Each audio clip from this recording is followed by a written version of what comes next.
The tale unfolds in Seoul, Korea, as we observe lizards scuttling in a laboratory, some resurrecting even post-mortem. Clearly, they were part of an experimental study. In that identical laboratory lay several deceased medical professionals, suggesting they too fell prey to the experimental trials. We then witness Dr. Young fervently attempting to revive his late daughter, regardless of the consequences, addressing his daughter's lifeless form. The experiment has been successful and I will not let you die. As the doctor attempts to inject his daughter, officers arrive, point their guns at him and order him to stop. They tell the doctor that his experiment has caused numerous fatalities and orders him to cease everything immediately. But this mad doctor refuses to listen to anyone. He tells the officers that he will not stop. He must save his daughter, so he begins to inject her. Witnessing this, an officer shoots and injures the doctor. But suddenly, all the buildings began to shake. Looking outside, it becomes clear that a massive earthquake has struck the whole of Korea, killing everyone inside the buildings.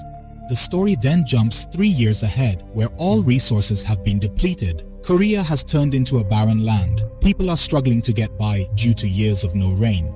Food and water had both become incredibly hard to find. Here we see a man named Jeevan who spots a crocodile in front of him. He immediately kills the crocodile with the help of an arrow. But as Jeevan approaches, the crocodile comes back to life and attacks him. Jeevan is lucky that at that moment Namshan arrives and catches the crocodile and beheads it. Namshan and Jeevan are very good friends. Together, they used to hunt animals to make ends meet and would sell the meat of the hunted animals in a nearby market.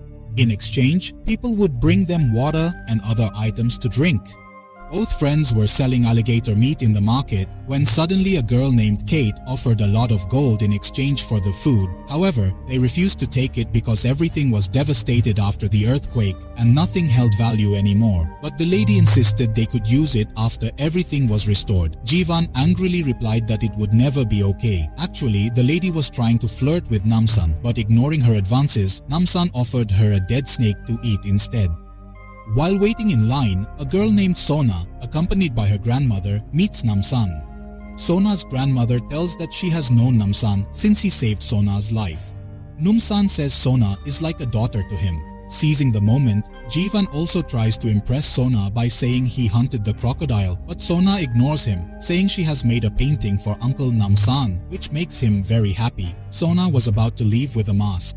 Presently, we notice a group of thugs arriving, intent on causing disturbance and intent on locating a certain man. These miscreants had arrived with the intention of taking some individuals with them. A brave onlooker makes an attempt to confront the ruffians, but they collaborate and sever his hand, instilling terror in all those around. One of the rogues then sees Sona and begins to act inappropriately towards her, an action which enrages Jeevan. Without hesitation, Jeevan leaps into action and fights valiantly against all the aggressors, yet within a brief span, they manage to subdue him. Witnessing this turn of events, Namsan too engages in the fray, delivering a severe beating with powerful punches. Seizing control over one of the assailants, Namsan forcefully inquires about their allegiance and the identity of the person responsible for their presence. The thug, stricken with fear, confesses that they are under Tiger's command and it was he who dispatched them. Namshan warns all those thugs to tell their boss Tiger that if he's seen again in Namshan's territory, the consequences will be dire. Merely hearing Namshan's name makes all the thugs flee in terror. In fact, Namshan was once a very famous fighter and hunter, known for his powerful strikes that left people in a tight spot. Once the thugs leave, Diwan and Sona thank him and head off to their work. After finishing their tasks, Namshan and Jeevan are heading home when they see some people outside Sona's house. Namshan, ensuring there's no danger, goes to inquire what's going on. A lady named Sia in the crowd informs him that they have come on behalf of the government. They offer free education to children under 20 years old, along with their parents in a nearby government apartment. Because children are the future, they also provide food and clean water to these children so that they can build a better future. Thus, Sona has been selected for this initiative. Namshan asks Sia if there are any problems with thugs around the place. Sia assures him not to worry as they have a whole army capable of fighting, filled with dangerous military-grade individuals. Upon hearing this, Sona's grandmother agrees, realizing it's the right thing for Sona's future. Consequently, Namshan also agrees. Before leaving, Sona gives Jivan his painting, which makes him very happy. In the evening, Sona, her grandmother, Sia, and their companions pack up and set off for the apartment. During the journey, Sona befriends a girl named Kim. However, the long walk takes a toll on Sona's grandmother, and her condition begins to deteriorate. Sha tells Sona they will take her grandmother and an elderly uncle to a nearby emergency medical home. They will join them the next day. Comforted by this, Sona agrees, and once again, they continue on their way. Just a short walk ahead, some vehicles were waiting for them. Sona felt suspicious seeing them parked so close, wondering why they took her grandmother away separately if the vehicles were nearby. No one gave her a satisfactory answer when she asked, which only strengthened her suspicion. Meanwhile, Jivan and Namshan couldn't concentrate on anything after Sona and her grandmother had left. They decided to go hunting to distract themselves. After walking a short distance, they saw from not too far away some soldiers beating up an old man and Sona's grandmother. The soldiers threw the old man into a ravine, which terrified Sona's grandmother immensely. Suddenly, a soldier came up from behind and fatally stabbed Sona's grandmother. Jivan became furious at the sight and immediately went to fight the soldiers, with both friends viciously attacking them. During the skirmish, a soldier fell but promptly rose anew. Namshan defeated him again, yet the pattern persisted. Then, Lee, a young woman, materialized and aided the companions. The following dawn, subsequent to interring the grandmother's remains, Jivan inquired of Lee regarding the soldier's peculiar tenacity. Lee clarified that decapitation was the sole method to slay the soldiers. Lee continued to explain that there was an apartment a short distance away where they needed to save many people. She revealed that she was an Air Force officer. In the aftermath of an earthquake, she had found an apartment that was completely safe with a good source of fresh water. They had made it livable for people. It was then that Dr. Young arrived, the only doctor who had survived the quake, so she thought he would be very useful. However, the situation became complicated when Dr. Young began taking people away for his experiments. No one knew the whereabouts of children under 20. When she confronted Dr. Young about this, two soldiers suddenly cornered her. And then suddenly, one soldier shot another who instantly died, but soon after, he got back up. Seeing this, I was terrified. Then, the doctor explained that he had injected them with something that made them immortal, claiming this was the future. One by one, he vowed to make everyone immortal. I too would have died in that earthquake, but thanks to this experiment, I am alive today. Lee then furiously confronted Dr. Young. Grabbing his collar, she demanded to know the whereabouts of the children. To save the doctor, Paul fired at Lee, hitting her shoulder instead. Seizing the opportunity, Lee broke through the window and escaped, thus saving her own life. That's why for the upcoming battle, I need your support. Numasan tells her that we can't fight their army alone. So, we must seek help from others. Numasan, Jivan, and Lee go to Tiger's den to ask for his assistance. But Tiger, who had been fighting his rival John's gang, tells John that Numasan was once a famous fighter and that's why he quit boxing. If any of you manage to kill him, I'll hand all my men over to you.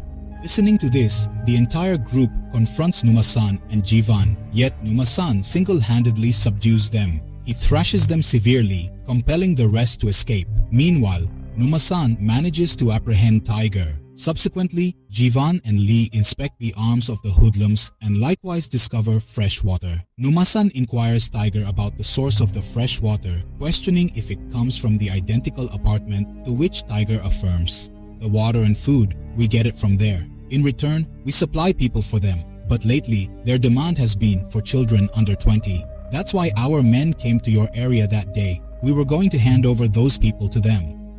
Life and Lee get very angry about this, but Nam stops them and knocks Tiger unconscious with a strong punch. Meanwhile, Sia quietly takes the other children to class in the apartment. There, Kim's parents ask when they can meet the children, to which Sia replies that they can meet them at the parent-teacher meeting. Having said that, they take all the young people to the 8th floor where there were clean rooms, pure water from the tap, and good food arrangements. However, the parents of these children have been made to work in the basement by these people, where they are forced to work like laborers all the time. Sia tells Dr. Young that we have 2 students named Kim and Sona who are perfect for the experiment. Dr. Young tells them that's good. Take good care of both girls. Keep feeding them clean food and water all the time. In the class, Sona notices that all the present children were looking at them very strangely, and there was also a cut mark on everyone's neck. Sona asks Sia if we have enough clean water to even bathe, then why can't we share it with outsiders? Sia gets a bit angry at this and gives Sona a strange answer, which doesn't satisfy Sona at all.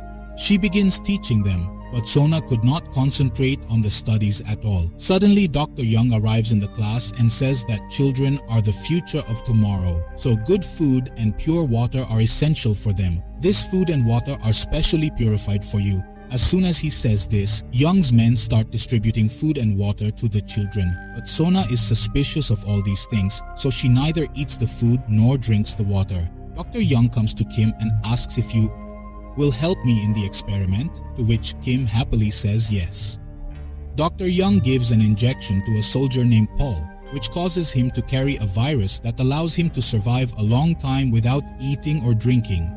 Out of curiosity, she also listened. At night, she stepped out of her room and went to Dr. Young's office. Downstairs, Young meets Kim's parents, who plead with him to see their daughter. Dr. Young agrees and asks them to follow him. Meanwhile, searching around, Sona reaches Young's lab, where she sees a pipe coming out of Kim's neck. Dr. Young and Kim's parents also arrive at the lab. Before they arrived, Sona had already hidden herself. Seeing her daughter in this state, Kim's parents start crying. Then Doctor explains to them that children's necks contain a special liquid used to make serum, and saying so, he points to their daughter, whose lower body was missing, and astonishingly, her heart was still beating despite having only half a body. Shocked, Kim's parents attempt to rescue their daughter. In the midst of that, Kim loses her life due to a malfunction in the system, angering Dr. Young, who then proclaims his distaste for disturbance. He kills Kim's parents just as he is about to wash his hands. At that moment, he spots Sona and lays her down on the same table.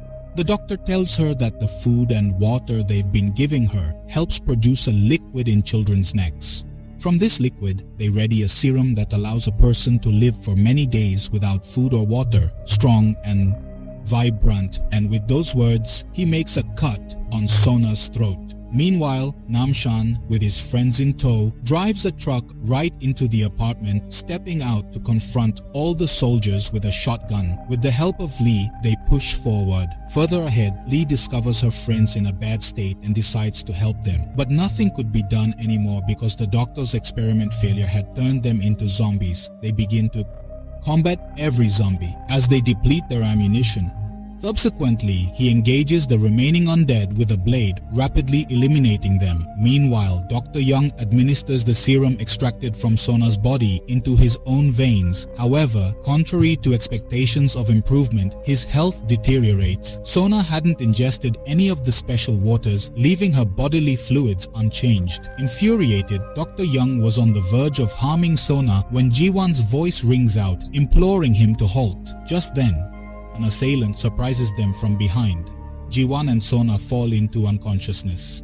In the chaos, Dr. Young seizes the opportunity to flee with his offspring. Prior to his departure, he triggers an explosive device within the edifice, resulting in a colossal conflagration. As Namshan comes to, his priority is the safety of Jiwan and Sona. He discovers them inert in the laboratory and with Lee's assistance, extricates them to safety. Meanwhile, on the flip side, as soon as he steps outside, the crowd surrounds him and beats him mercilessly. One person snatches Young's bag and destroys all the serum, which enrages Dr. Young, who starts shooting wildly, leading to several casualties. During the chaos, his daughter is hit by several bullets, which causes her death. Meanwhile, all the children are freed and reunite with their parents. Everyone is happy to be with their families except for one doctor, who breaks down in tears seeing his daughter's condition. But due to the chemical reaction, Dr. Young's condition starts deteriorating badly. However, just then, Namshan and his friends come outside. Grieving the death of his daughter, the doctor attempts to kill Sona, but at that moment, he shoots Dr. Young in the head with his gun, resulting in Young's death. Then, as Namshan is about to leave the apartment, entrusting the responsibility to Lee and joining his friends, rain begins to fall on that barren land where it had never rained before.